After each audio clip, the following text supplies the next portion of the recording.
To a nicer guy, it couldn't happen. I am the man of the hour, the man with the power. Diamonds are forever. He put hard times on Dusty Rhodes and his family. And what you gonna do, Andre? History beckons the Macho Man. Yeah. The best there is, the best there was. Austin 316 says I just whipped your ass. 2 words for ya. 2. If you're some man, the champ is here. Do I have everybody's attention now?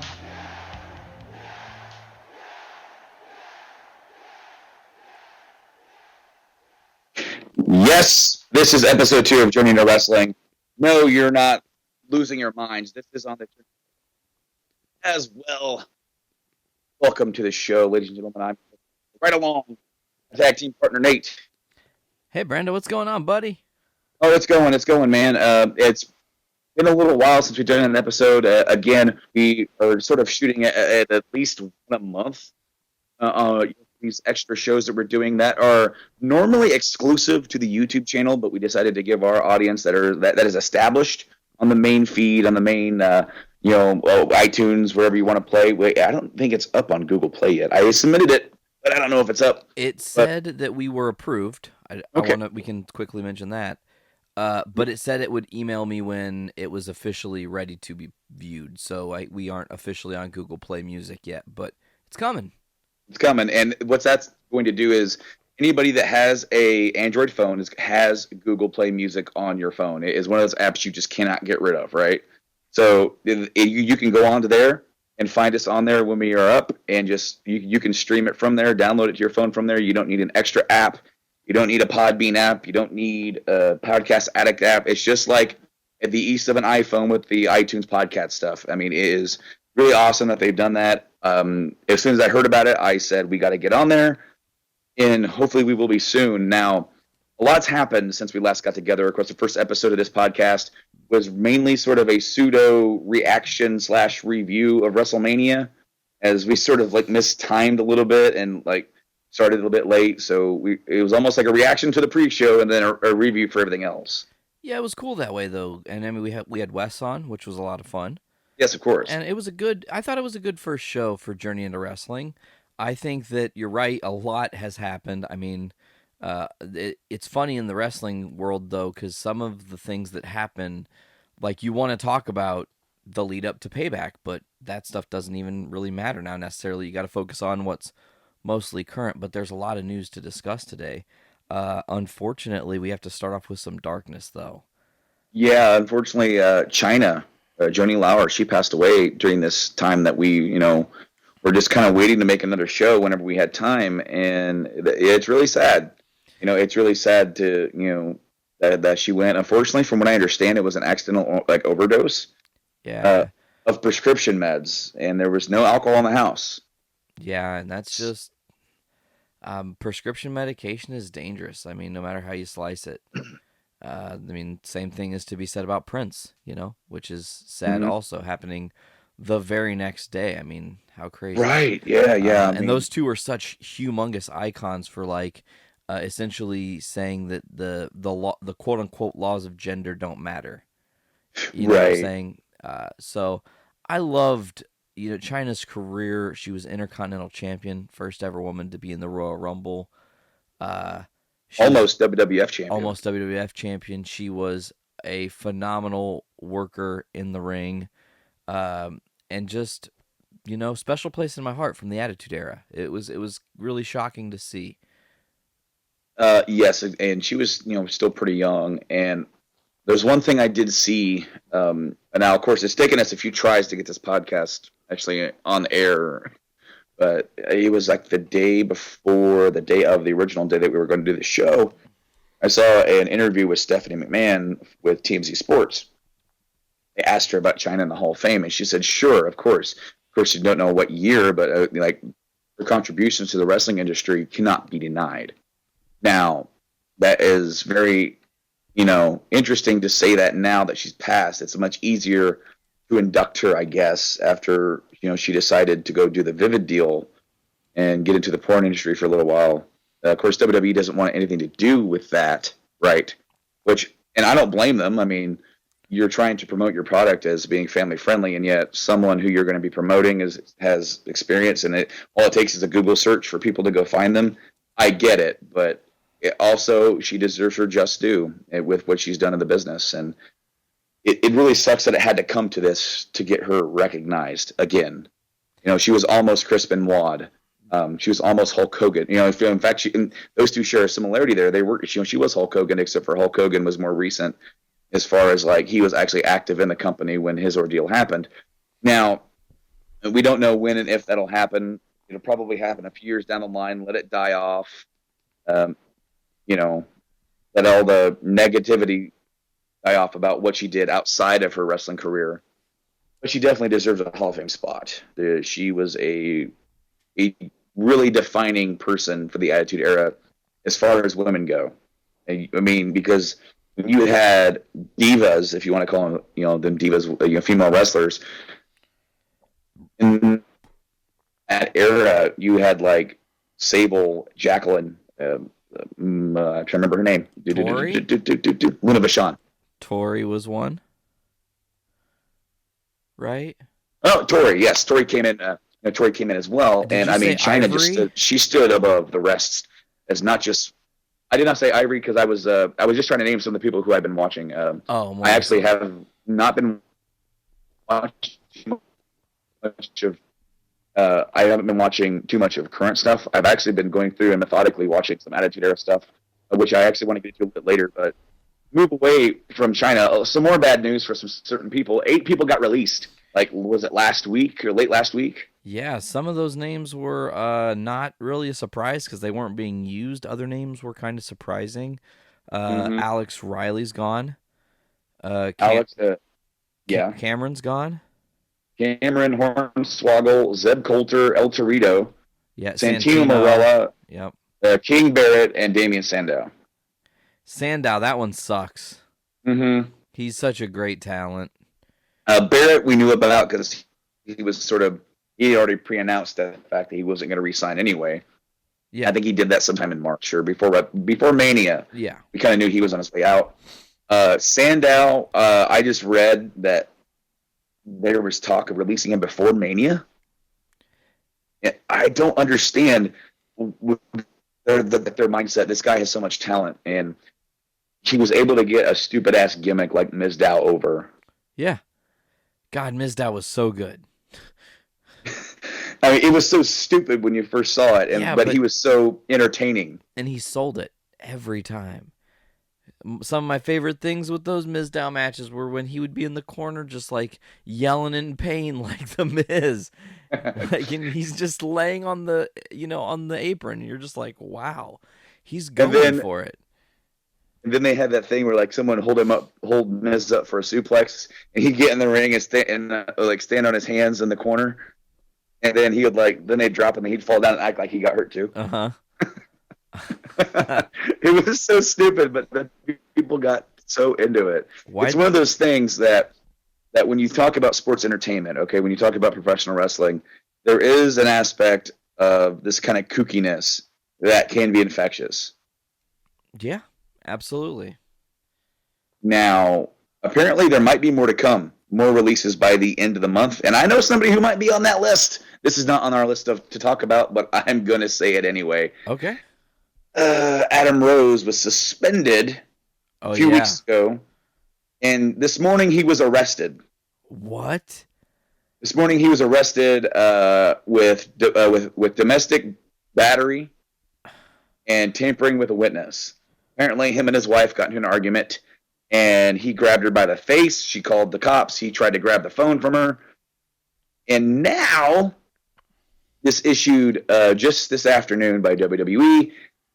WWE has a zero tolerance for matters involving domestic violence, and per policy, Raymond Lepon, a.k.a. Adam Rose, has been suspended indefinitely following his arrest. Yeah, he's gone. Bye-bye. Now, what really sucks, okay, is that this guy... He's in his 30s already. He's sort of up there. They had faith in him back when he was in NXT. Did you ever watch that one thing they did for ESPN? I'm trying to remember what that show was called. Sports Nation? Oh, it was some sort of documentary they did. Weird.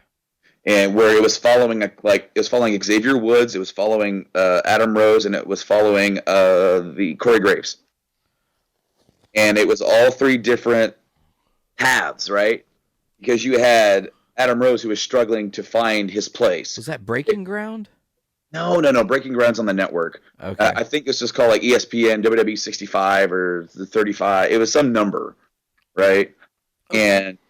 And so it went in deep to Adam Rose, and you saw that his kid has this condition where his stomach's on the outside of his something where they got to like insert like a tube to give him food, and it's pretty rough going on with there. So you were cheered for him, even though you might not find the character appealing. You were cheering for the person to really make it and make some money and do good by his family. Unfortunately, it seems like that's going to come to an end. I never really got into the gimmick. I remember seeing him as Leo Kruger a few times back before NXT became what it is now, but it was back when it was just on like Hulu or something like that. Yeah. But also another person, I'm actually going to skip ahead just a tad. Another person that might be on that list is Ryback. Yeah, there's been disputes there too. One thing I want to say though, Brando, real quick about the Adam Rose thing is this seems to be one of the situations where WWE might have caused bigger issue than needed to happen. Because here's what I think went down. Of course, I wasn't there. I don't know with the whole Adam Rose getting arrested situation. But I look at it like he's been, on this. He was already kind of like not being used on TV, right? Essentially, they had benched him. Well, he's been with the social outcast, so... Yeah, but I thought recently that they suspended him for wellness policy abuse. Well, they did. Apparently, he even proved... That exactly, and that's what I'm talking about. So he's still suspended. What if that made friction between him and his wife? His wife's like, hey, you're supposed to be bringing home money and all this stuff. You're supposed to be on the road.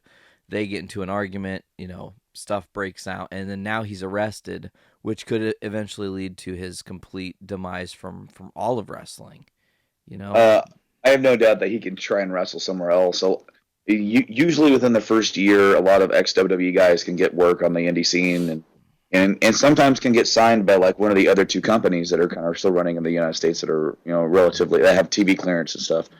Okay. But I think you're right. I think that his suspension, and even though he proved that, he actually showed a picture, he was already putting an X on his back by like bitching about it online anyway. And going against the actual legitimate authority, not just right. Whether he was right or wrong, he did that, and so he's already putting an X on his back, and then this happens, and this could have been, it may have caused friction. It could have stemmed from it. Unfortunately, we'll probably never know, and this has definitely sealed the deal. Even though, and I can argue, devil's advocate for WWE's case. Even if they rescinded the suspension later and said, don't worry, you were suspended, but it's not, that strike isn't going to count against you because you showed us yada yada, right? Mm-hmm. No matter what, man, it doesn't justify what he did. It doesn't justify. Correct. There's no way to justify it. No. It's uncalled for to put your hands, on your spouse, no matter how deep the argument. So it's his own grave to be buried in, unfortunately. Yeah. Let's get out of this dark talk, though. Did you get a chance to...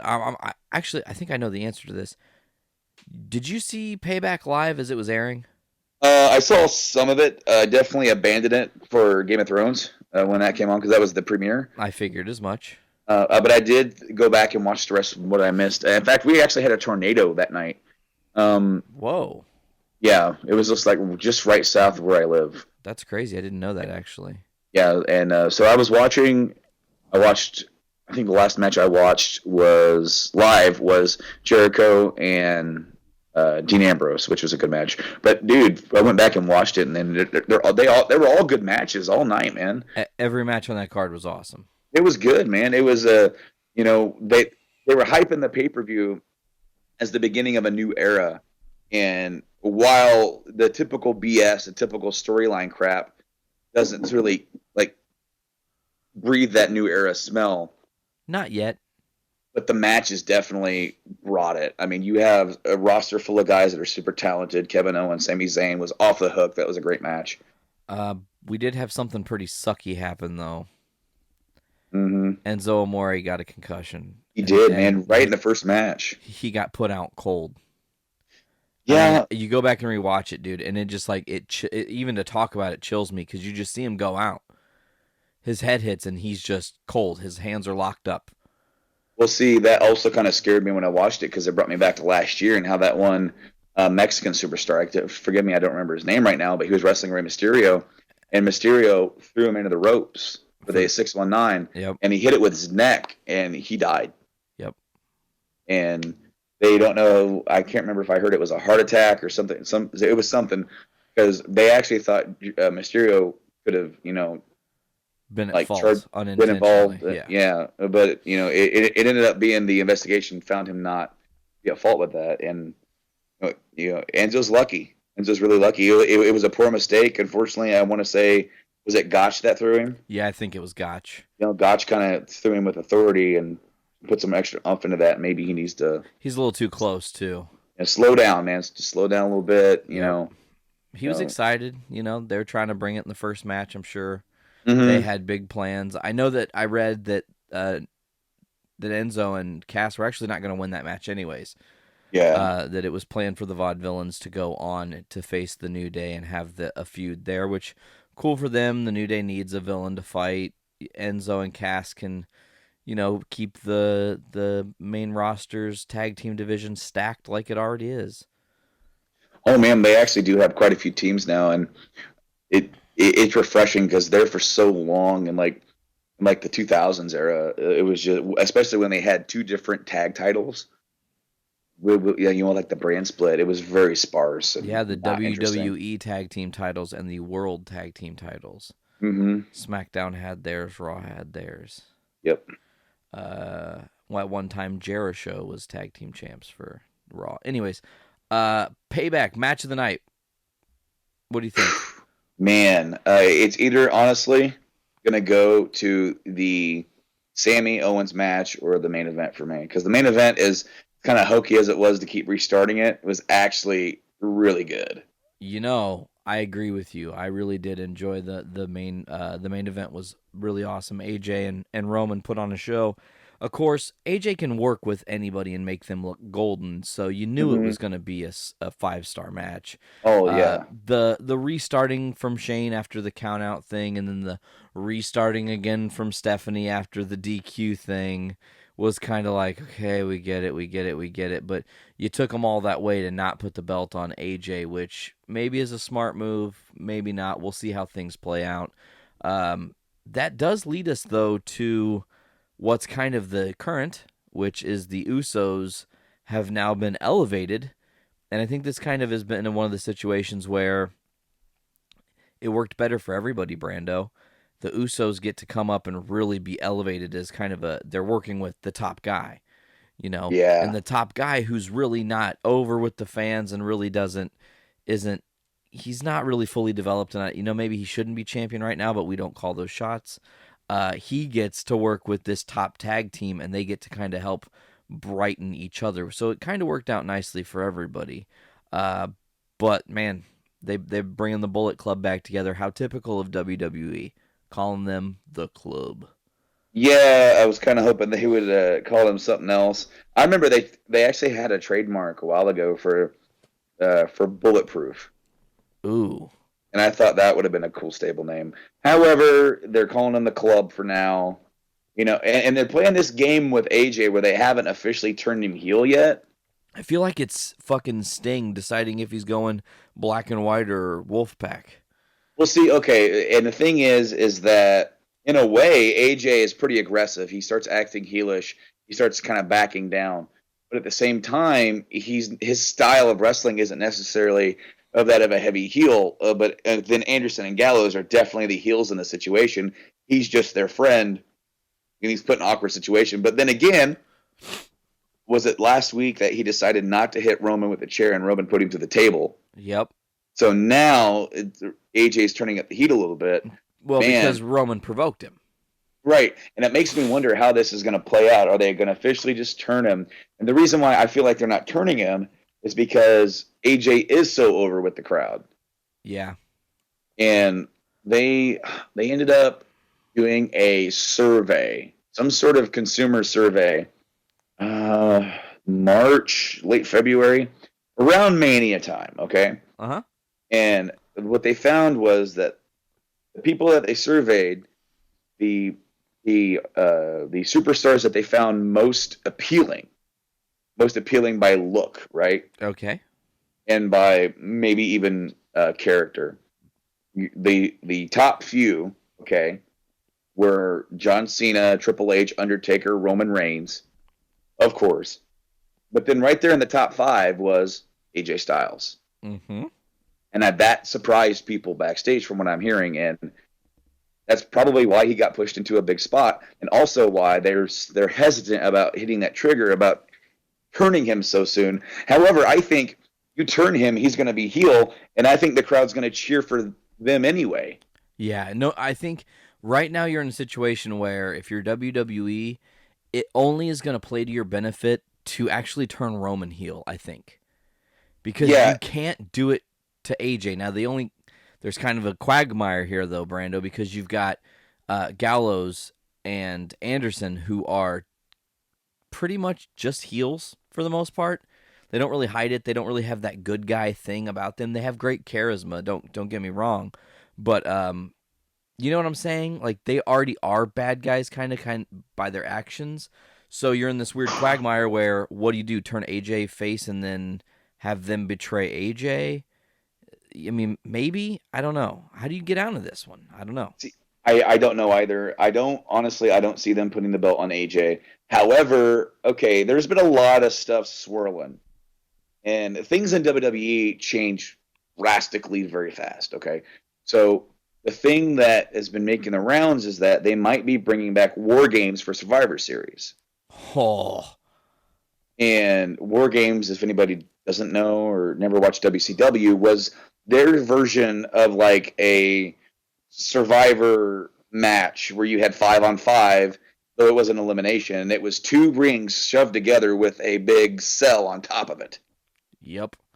And then you started with 2 people, and kind of like the Royal Rumble, you had a coin toss, and then you had the next person from the other team come out and alternate I think the first one was the first 5 minutes, and then one was 2 minutes, every 2 minutes after that.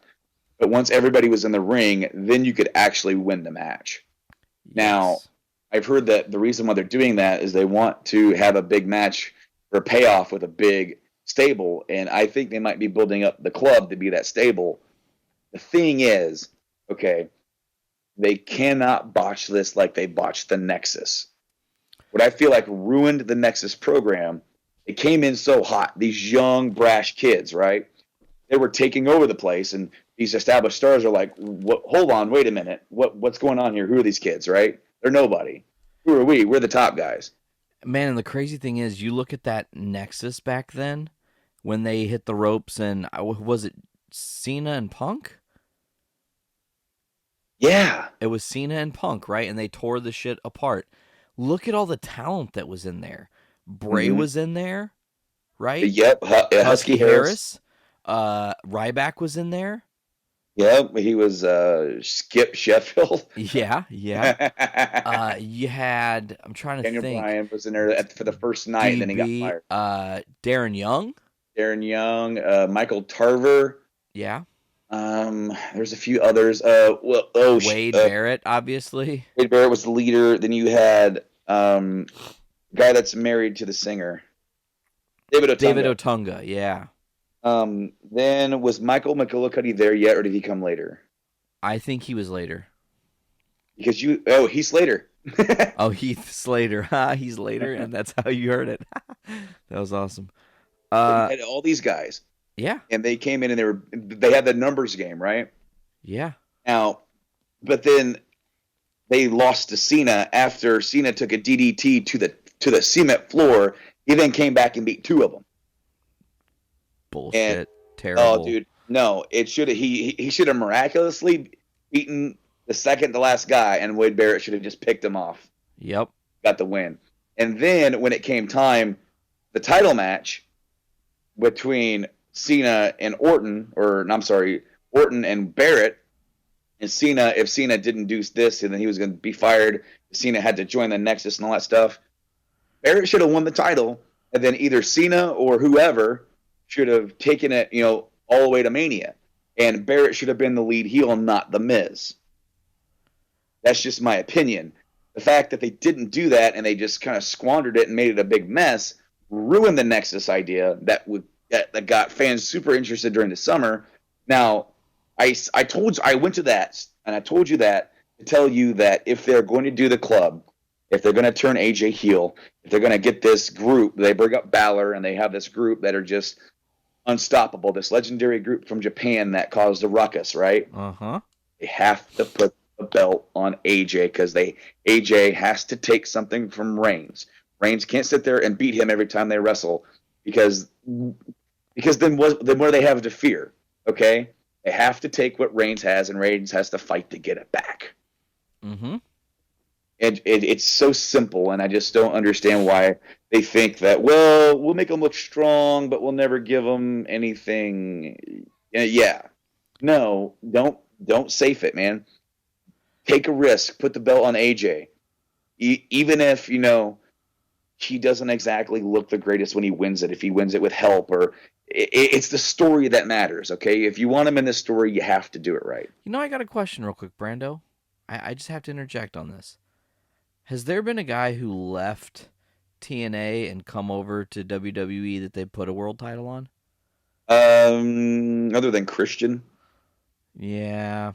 But see, Christian kind of doesn't count because he went there and then came back. Then came back, yeah. See, that's what I'm saying. If you're talking about like a TNA homegrown star, no.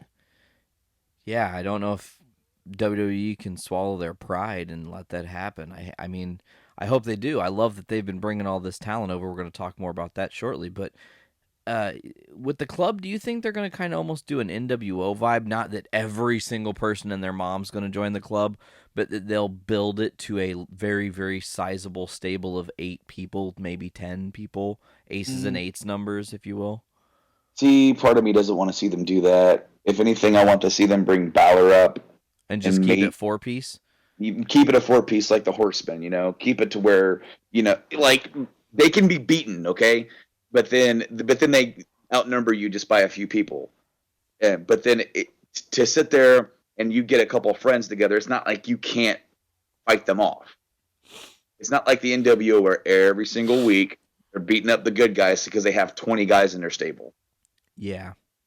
I think 4 guys is a good number, and plus you have 4 guys who were affiliated with the original Bullet Club. So maybe they do, maybe they don't. Maybe they don't bring Balor up to do that at all. It's really something they're trying to make this story out of it, and it's going to be interesting to see what happens at Extreme Rules. I'm calling that Reigns still wins. I don't know. I actually genuinely don't know, but I mean, for the sake of the show, I'm going to say AJ wins. Sure. I want to say AJ wins the belt. I do. But I know that saying that AJ is going to win the belt curses him to not win the belt. So, yeah, he's probably going to win, Brando. You know what? I want to see him win too, but I would also, I think what would tell a good story, especially with this, since he hasn't officially bit into the apple, so to speak, and turned heel. If he were to win it, but not really win it the way he wanted to. Like Gallows and Anderson put him on top of Reigns after they knocked Reigns down or something. They do something to where he wins it, and then they're like celebrating, and they're holding him up, and he's got the belt, and he's happy, but then he sort of like realizes, oh, crap. I didn't do this, yeah. And then he's pressured as if like, it's like, you didn't win that by yourself. He's like, look, I know, I'm sorry. It is what it is. I'll give you a rematch. But then Reigns is so pissed off because he once said he had respect for him. He's like, make up your mind. Who are you with, I got a question. Yeah. Did you watch Raw? I watched highlights of Raw. You watch highlights of Raw. I watched Hulu Raw. That's how I do. Yeah, 2 hours. It's better than 3, but you do miss out on some stuff. Yeah, it's usually small things. But one thing I will say is I kind of like this Shane Stephanie teamwork thing we've got right now. I know that down the road they're going to betray each other and all this shit's going to break out again because that's just how it works. But right now, I like that they're ushering in this new era. And it actually feels like a new era. You know, I find it interesting that the two kids that betrayed Vince, bought WCW and ECW way back when, to try and take over the company, are now running the company. Yep. With no mention of that whatsoever, because they don't want to bring up the past sometimes. Yeah, it's true. I just find it very interesting.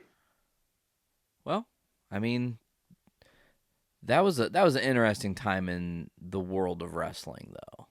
Oh yeah, no, it definitely was, and unfortunately, the invasion didn't turn out quite the way it probably should have. Nah, poor booking, man. Well, it just they didn't have the people they needed to really pull that off. But I mean, that's been said to death, and not to just harp on the negative and what they should do. However, with what they're doing now, I'm not necessarily captivated by it, but I'm not against it either. It is a change from the norm, especially from what they have been doing with the Authority never seeming to get like their comeuppance. That really bugged me about the Authority. It just seemed like they always just kept winning and winning. Like if you're talking about like the classic Authority figure that like say Vince brought to the table, Vince was a buffoon. As much as he was an evil, egomaniacal ruler, he was a buffoon, and he was helpless. And then he would always find himself in these situations where he was always like getting made a fool of. Lots of times. Yeah, and unfortunately, Triple H they don't book him to do that as much. Every once in a while, he sort of gets, a loss or something that goes wrong. But Stephanie seems like she never does, and that always bugged me. It's like, they can't have a guy hit a girl, but they can have Reigns spear her to get more over at Mania. Yeah, that was dumb. Well, I mean, the act itself wasn't dumb, but the fact that they did it just to try and get the crowd to be behind them. That's what I'm saying. Like the fact that they're pushing it too hard. Mm-hmm. Trying to get us to like Reigns isn't going to get us to like Reigns. No, Book him better, make us hate him, then make us love him. We'll see, and make us hate him for the right reasons. And people loved him when he was in the Shield, and then they started booking him like the white meat baby face, and man, that shit just doesn't work, man. It doesn't. It really doesn't. The only person I've ever seen it work for is Steamboat. Yeah. But simply because I don't think I've ever seen that guy not smile. He's just too nice a guy. You could pull a gun on him at like a bank, and he'd still be smiling at you while he takes you down with karate. Yeah, dude, he'd give you that damn hip toss. Yeah, and destroy your life. Brando, real quick, it's not on the list, but I want to mention things. Did you hear about the 4 names and the re-signing of somebody? Do you know what I'm talking about at all? No, I do not. Okay, so Vince went on a conference call and discussed names of people that are coming back in the next 30 days. Oh, from injury. Okay, from yeah. injury. Yeah. Here are the 4 names that are going to be back within the next 30 days. So by June 10th, let's say, we will have John Cena back, Randy Orton back, okay, Bray Wyatt back, and Seth Rollins back. Yes. Okay, but there was another person who's coming back who I don't know if they signed themselves to a wrestling contract. I'm not really sure how that works. Oh, I know what you're talking about. But Hunter has been re-signed as a wrestling talent. For another 3 years. Yes. Mm-hmm. I don't think he should keep this up, man. I know he loves it. I get it. He loves the game, and he doesn't want to walk away from it. But if he really wants to focus on making the company great, and I think he's done a lot of things that actually genuinely have made this company great, he needs to not try to be Hunter Hearst Helmsley in the ring anymore. Not under those circumstances, Well, I agree with you. But I definitely want to see him get his last hurrah. Yeah, and that's true, too, like a farewell tour of Triple H. I mean, it definitely would have made sense to have his last match be against Reigns if Reigns had the fire and the fans' passion behind him. It'd also be that to be the downfall of the Authority. Yeah, that would be cool. It would have made 100% sense. But unfortunately, and I'm just going to say here, I don't think Reigns is the guy like they think he is. I think he has the potential to be, but I think he's still too green. Yeah. I mean, he's learning, and I just want to let it be said, I don't hate Roman. I'm not like, it's not like it was with, with Cena when the fans started rejecting Cena. I got tired of his act about a year into his run, and I'm just like, I am kind of tired of it. I'm tired of seeing the whole show. The thing is that I think Roman's better than what they book him, and he's being held back a little bit, and being the white meat baby face, and you book him better. I honestly think the best thing for him is to eventually take a long break and come back refreshed and let the fans take a break from him, because he's just been shoved down their throat so much. Yeah. Yeah. Maybe this is one of the situations. It's weird too. I was going to say this to you not too long ago.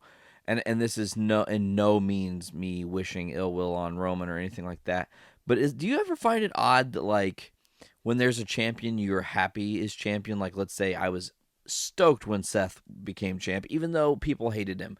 He's a phenomenal talent. He's a great worker. And then, he tore his ACL, I think, right? It was something. Yeah, okay. And then you're like, oh, shit.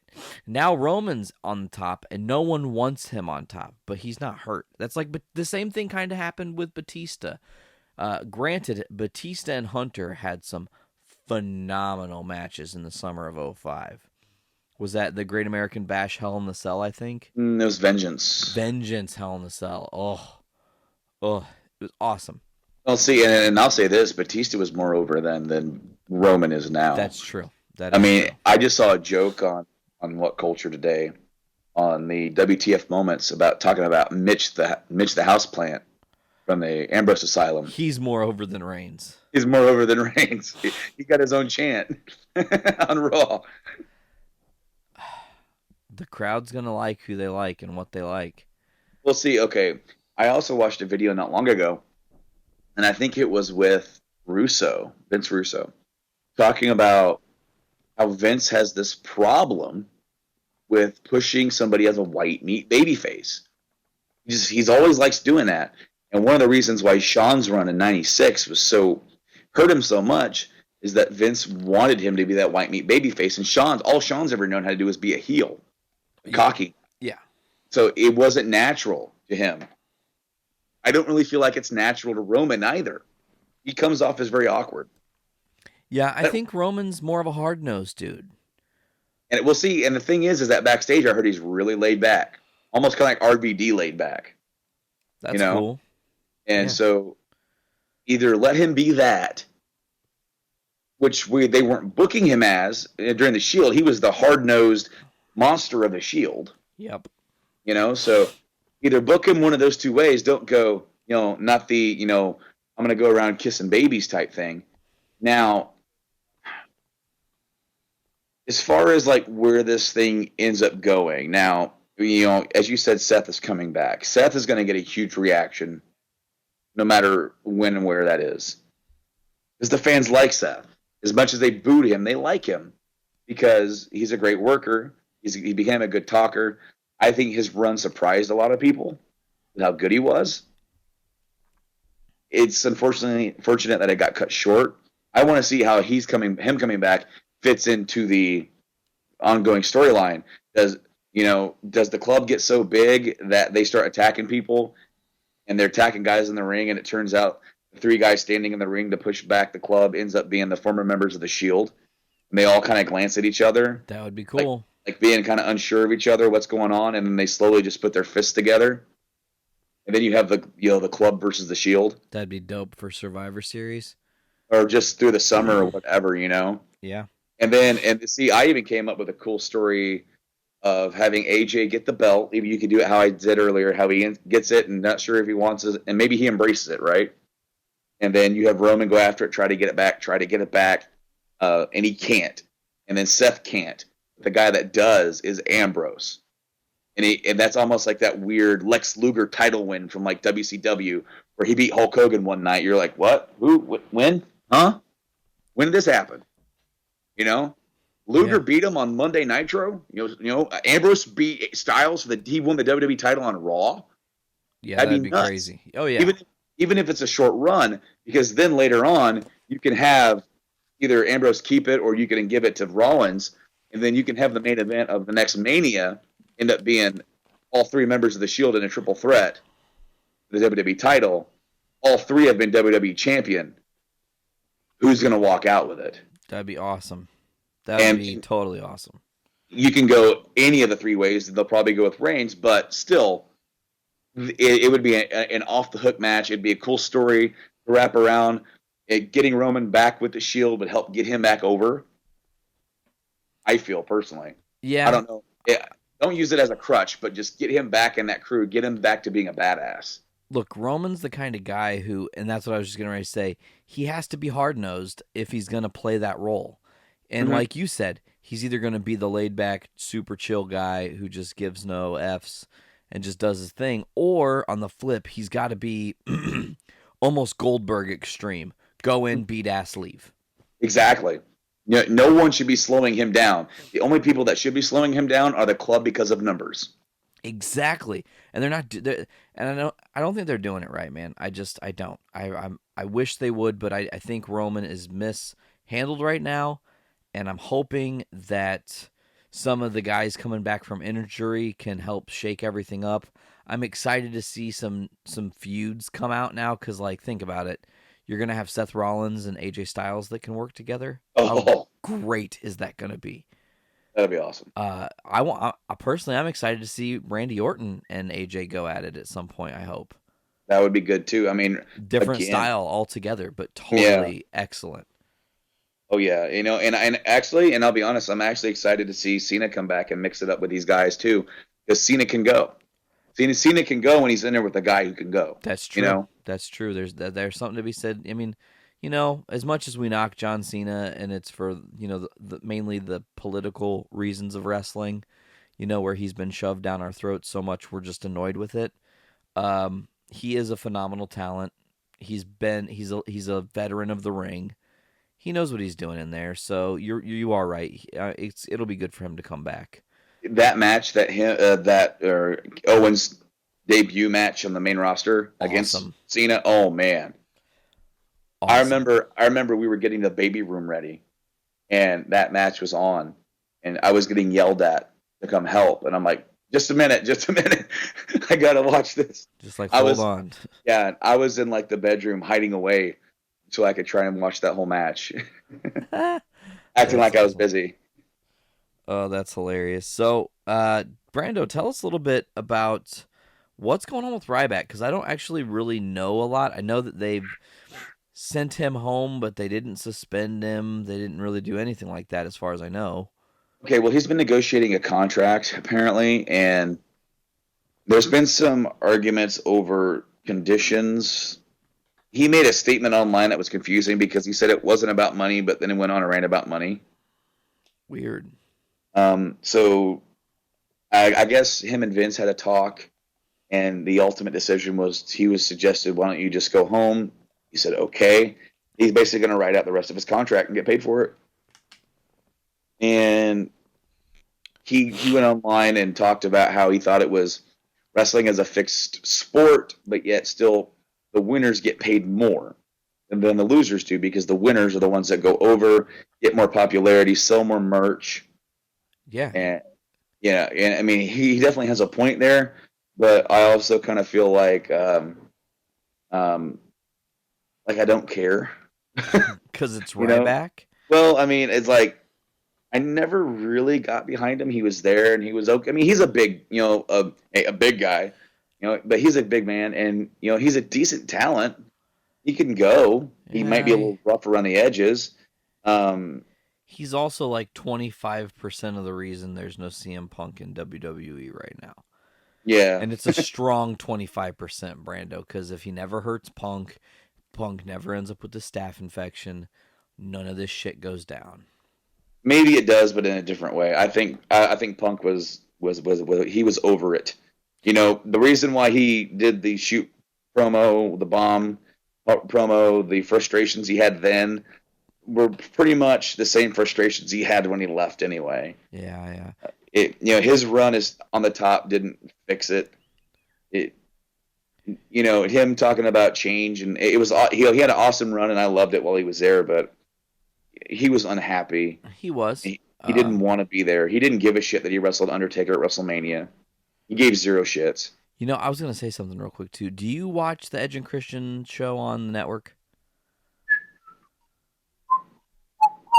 Are you? No. You're like whistling, like, oh shit, I'm gonna get you. This one. Yeah. Okay. I want to, but I haven't had time. Okay, they do a segment called "Will WWE Talk About It?"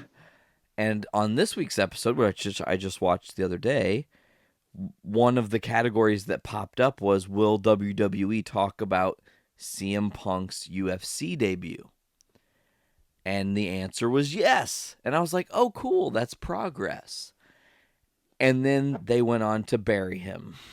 Because they were like, well, while WWE, they were like, yeah, WWE would love to talk about CM Punk's UFC debut whenever that might end up happening in 20 years or something, like totally buried him. And I was like, oh, fuck. Ouch. Like,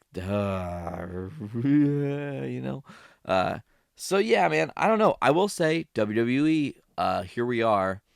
I was in love with wrestling. I got over wrestling. I fell back in love with wrestling for a long time there.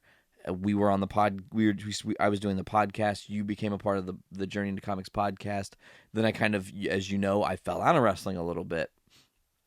And here we are. They've pushed and ushered all this talent from NXT and, well, let's rename it NXTNA.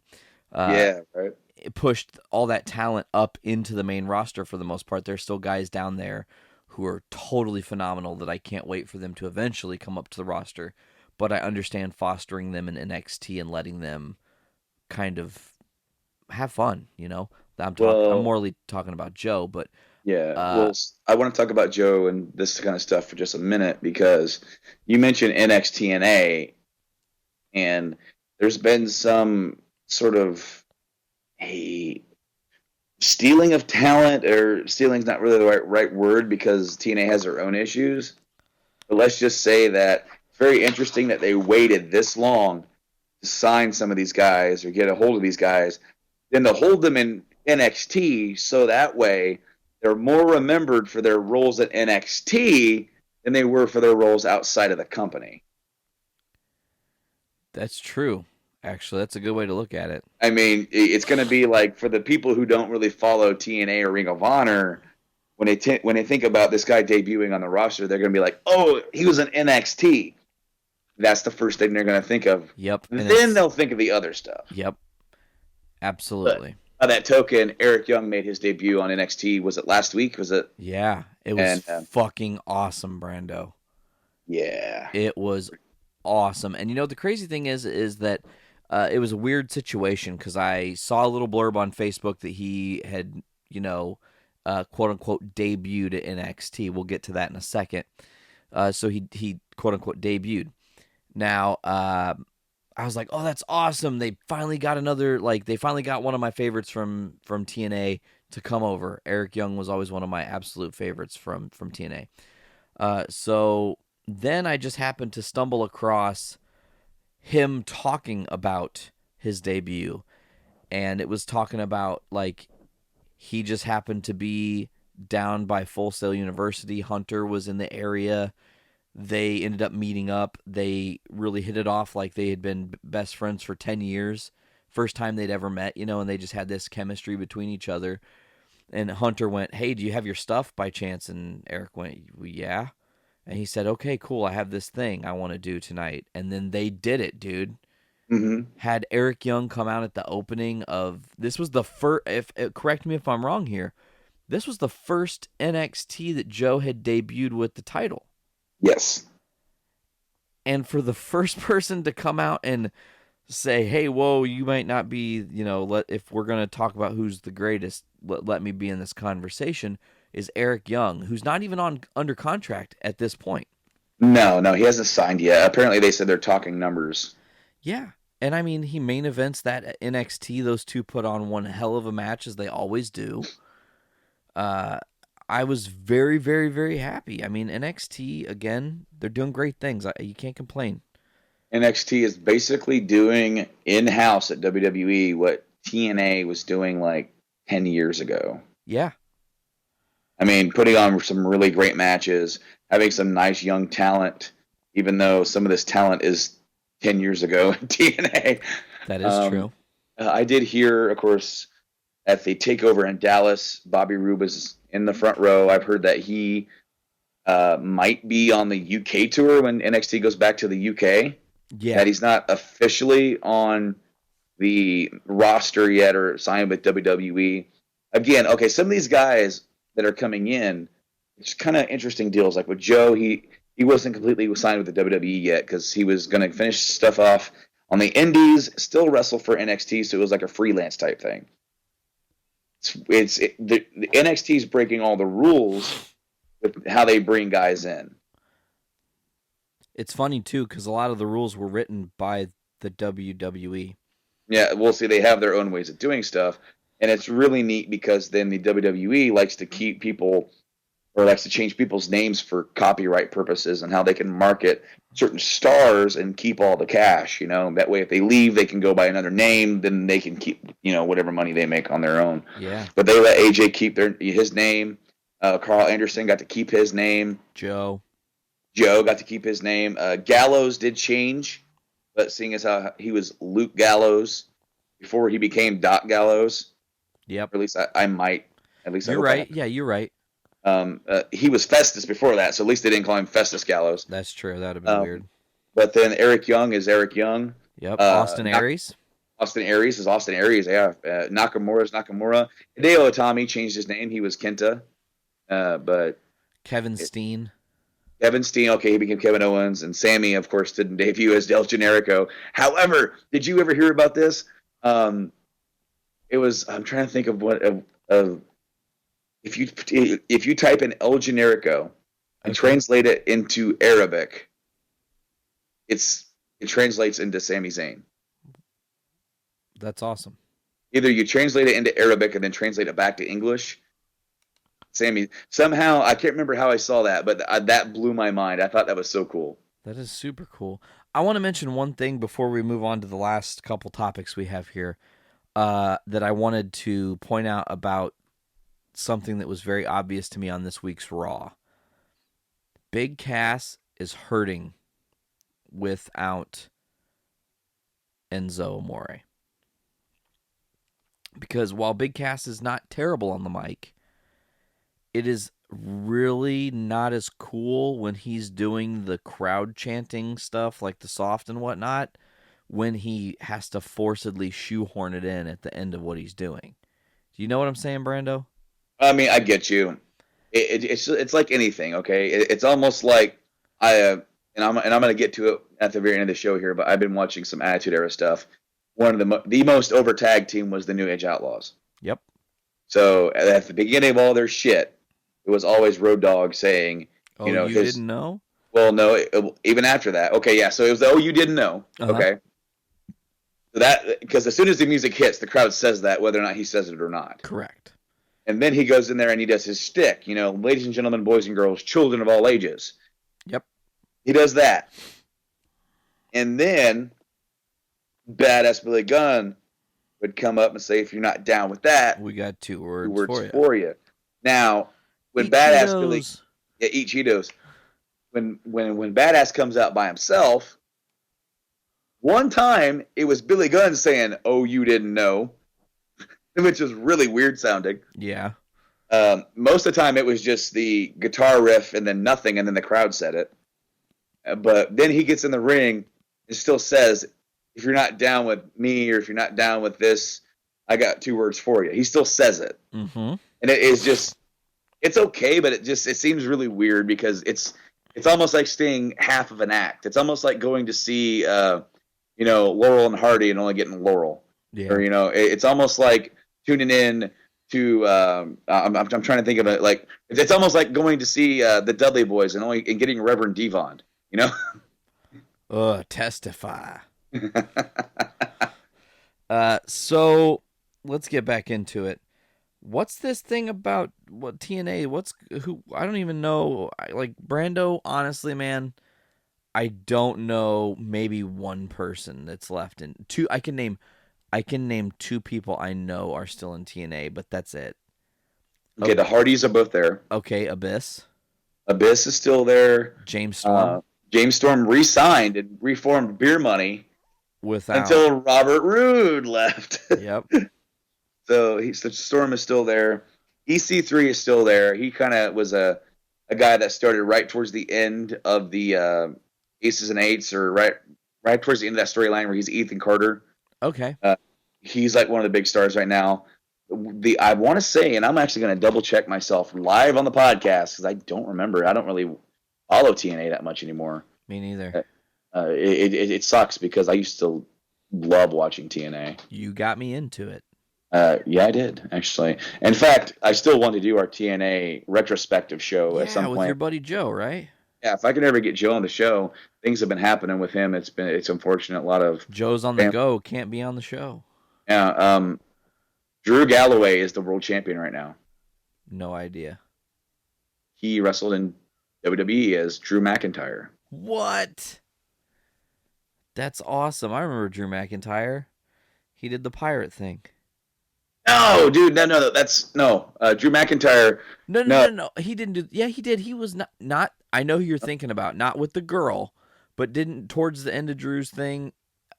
Nope. I know who Drew McIntyre is. He had long hair. Yeah. He was real quick in the ring. He was really skinny. He was the chosen one. He wore like long tights. At the end, he did. He was with the 3-man band. Oh, 3-man band. Was that Jinder Mahal, Heath Slater, and Drew McIntyre? And then eventually Hornswoggle. I didn't know that either. Yeah, well, Hornswoggle, he was like the 3.5-man band. Hilarious. And then they feuded with the El Matadors, and they had El Torito, and then they had Hornswoggle versus El Torito in a WLC match. Oh my god! And it was off the hook, dude. I've never seen it. It was on the pre-show of TLC one year. It was really freaking good. But Drew Galloway, he has apparently been nothing but great stuff everywhere else that he's been besides WWE. Damn. So unfortunate there. As I said, Hardys are still there. Matt Hardy was the champ. Interesting enough, I clicked on their roster page, and there are people who are on the roster that are no longer with the company. Rude is on here. Aries is on here. EY is on here. Wow, and they've all debuted at NXT. Iris is down there. That is Brodus Clay. Oh. It says Mr. Anderson's still in the company, but I'm not sure about that. Angle? Angle's still there, yeah. Oh, no, Angle finished up in January. I'm sorry. Angle did not resign, and he finished up. Lashley's still there. Ah. But really, there's a lot. I mean, okay, Christy Hemme, I think she just left. The Pope is on commentary with Josh Matthews. Weird. Rockstar Spud is still there. Tigre Uno. Huh. Then there's the list of TNA alumni is longer than the list of the roster. Damn. Well, yeah. But all right, Sinclair. Now, I know you don't know what's going on with this. Sinclair Broadcasting is the company that owns Ring of Honor. Okay. And Sinclair it's available in so many homes. I believe they own the tennis channel. Okay. And they're going to rebrand the tennis channel as like American Sports Channel. And from what I'm understanding, TNA is looking for a new owner. Like, there is no doubt right now they're on pretty bad legs. They're looking for a new owner no matter what. And they're trying to keep it to where Dixie's still in charge of the company, which I 100% disagree with. I think, we need to get her out and get some new management in, because TNA, ever since they brought the Hogan Bischoff regime in, has just slowly it's almost like they started letting air out of the balloon, and now it's going, Those two together, man, they're like poison to companies. Well, I mean, it wasn't just them, okay? Well, no, I know it wasn't just them, but they made a lot of bad moves in TNA. They're running out of money. So the rumor is Sinclair might be interested in buying them, not just to own another company, but for the library. Yeah. TNA has a really impressive backlog of library, and so if they do this, they might buy TNA, and then you can have crossover with Ring of Honor and TNA, and have them be on the same channel and have them be on the same night to have like a super night of wrestling. Huh. Now, I don't know if that's going to happen, but it could legitimately be the most exciting thing to happen in wrestling outside of WWE in a good time. What's up with Global Force Wrestling? Is that Global a thing? Still is. Last thing I heard is that Jeff did something about gold. What? Something about buying gold. I don't remember. It was something that got some weird vibes on the internet, and I didn't watch the video. You had to sign up for something to watch the video. However, Ring of Honor is doing really well for itself right now. I'm gonna go through their roster like I did the TNA roster, and right now, of course, the Briscoes are still there. They have Kenny King. They have Kazarian and Daniels. They're the new tag team champions. They got Michael Elgin. Of course, he's also in New Japan. And they also have Matt Seidel, who I know, Matt. Oh, wait, that's Evan Bourne. Oh. Now, the champions in Ring of Honor, the world champion is Jay Lethal. Cool. The tag team champions are Bad Influence, or I think they're called The Addiction now. Kazarian and Daniels. Yes. And then the world television champion also used to be Jay Lethal, but now it's some Japanese feller. I'm trying to find Toshihiro Ishii. Yeah, he defeated Roderick Strong. Roderick Strong defeated Jay Lethal in October last year, and then Roderick held it until February, where in Japan he lost it to Toshihiro. But Ring of Honor is sort of moving up. It's almost like they're the new number 2 company. And honestly, they still might be number 3 if you consider NXT to be the number 2 company, even though they're owned by the number 1 company. I agree with that. But there was another thing about TNA I wanted to ask you. Oh, what was that guy's name? Brando, big burly motherfucker, Matt something. I know who you're talking about. Matt Morgan. Matt Morgan. Whatever happened to him? I don't remember. I just sort of disappeared. It may have been while I was not following TNA there for a while. So, Matt, he's talented. I remember he was on WWE Tough Enough there. Yeah.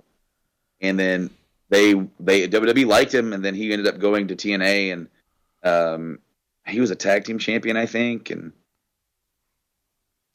it is unfortunate. I hope he's still working, but I don't know if he is. Damn. So, Brando, is the Attitude Era really better? Yes and no. Okay, so as I said, I've been watching the Attitude Era Raws and pay-per-views. I started kind of right in the middle, okay? You can argue that the Attitude Era kind of started... you could argue that maybe it started with the night that Austin and Brett switched, okay? Mm-hmm. And then it slowly started getting more and more and more. And then it really hit full bore at the screw job. When they really started doing more stuff and really started being more innovative with their storytelling. Now, I started watching the night after Survivor Series 98, after Rock won it in the tournament. Okay. Now, there's one thing that people say about this era, about the PG era. We need to bring the Attitude Era back. And I disagree with that now after going back and watching. I think we need to bring elements back. I think we need to bring back some more unpredictability. Have it not be so cookie cutter. It needs to go back to 2 hours. No, none of this 3 hour stuff. It's so long and so many commercials to get through 3 hours. Mm-hmm. But there's a few things that happened that really bugged me. Okay, and the thing about the Attitude Era that it's a product of its era. Okay, in the late '90s, stuff was more risque. Stuff was a little bit more pushing to the edge, more Springer. Yeah, and they did a match with China. Pretty interesting that we're talking about this here, because I actually saw it after she passed away, and it wasn't really that. I actually would have been disgusted with it either way, but it was the Stooges versus China, and China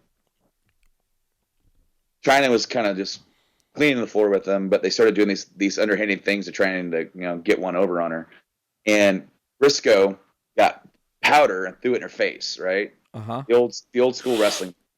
Well, then he had a handful of powder and started smacking her ass. Then he started smacking her tits. What? And they had to blur it. And then both him and Patterson jiggled her tits. Whoa. That bugged me. I'm like, wow. Like, I can see why parents had a problem with this. The stuff with Val Venus was also, especially when they started doing the makeshift porn stuff with him. Yeah. I get the gimmick. I understand it. But the other stuff that really got me was the stuff they were doing with Mark Henry. They're making him sexual chocolate, right? Where he wanted to get with China. PMS had started. That was Terry Runnels and Jacqueline. Uh-huh. And he was going to have a threesome with them.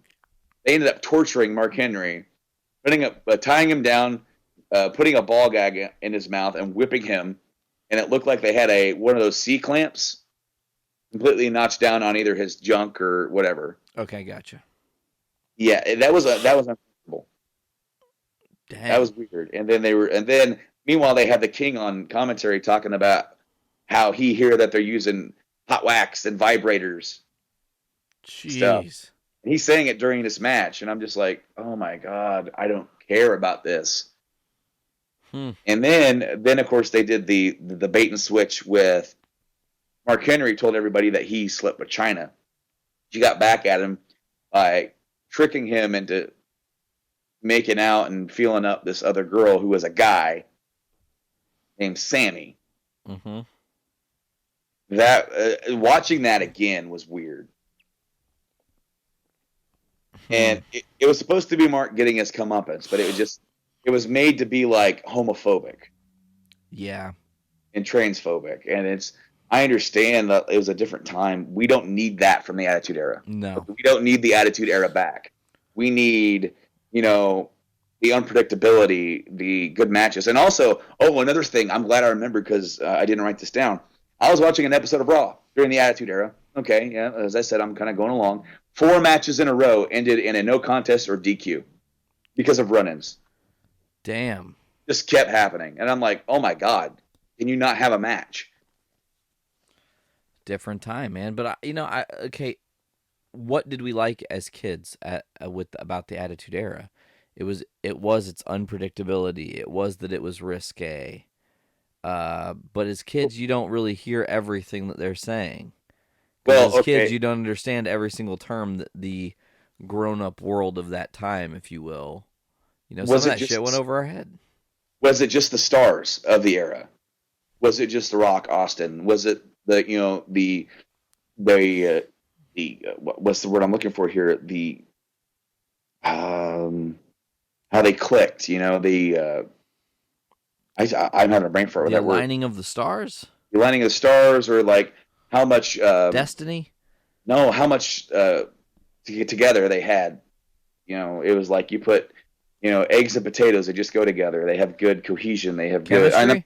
Chemistry. I'm thinking of all these other words besides chemistry. I was like, is he thinking of chemistry? See, that's the problem of like trying to be a writer, is that you have to try and learn to use other words, and then you'll lose the easiest words, and you'll think of all this other crap to define it. Yeah. But you had, Man had those two guys. And now I'm not going through and watching WCW, what they're doing on their shows at this point. I'm just watching the WWF. But one thing that I think helped out with that era was that they had to be on their toes. They always had to be trying to put out a good product. They don't have that anymore. Correct, because there's no competition. There isn't any. And then so back then, if they had a bad segment, they had to really rectify it. Now, if they have a segment that kind of falls flat or something that the fans are like, "What was that?" They just go, "Just wait, you'll see." Maybe not necessarily thinking that they know how it's going to go, but they can say, "Well, we know you're not going to tune into anybody else if you want to watch wrestling, so just sit there and like it." Yeah. The problem is that over the course of time, they've lost fans to, other forms of entertainment, UFC, sports, whatever have you. And people who were fans, like you said, you dropped off for a while.